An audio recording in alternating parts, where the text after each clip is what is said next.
My name is Jacob Ryan Annis. I am a junior and I'm a theater arts major.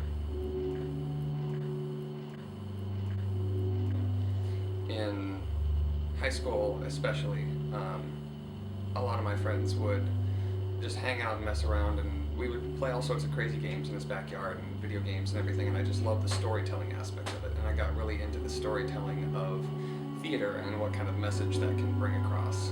I was born in Georgia, and my dad got out of the Army when I was born, and we moved back to Minnesota, where most of our family live.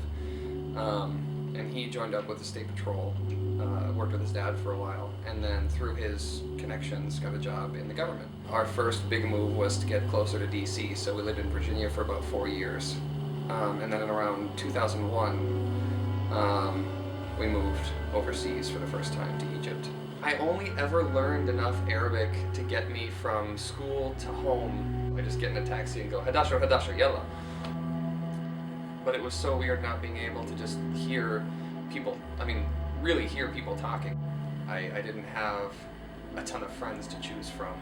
What made me lonely the most was the coming and going of people. It's been a constant trend.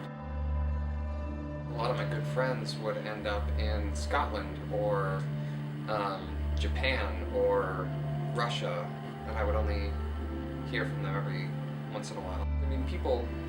People are the same wherever you go, and that's kind of a philosophy that I've kept.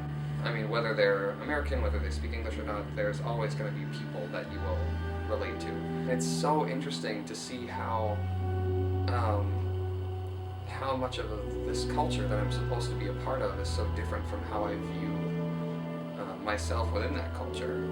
Outcomes change drastically based on the kinds of ways that you treat people and the kind of assumptions that you make or don't make about people or situations. I guess I'm glad that I've had the experiences that I have to be able to judge those kinds of people and to be able to find those kinds of relationships quicker. Would you paint it on canvas or paper or wood? A mural put up on a wall? Would it take up the space of a whole city block or something incredibly small? Would you paint it with brushes or sponges or hands, with water, acrylic, or dye?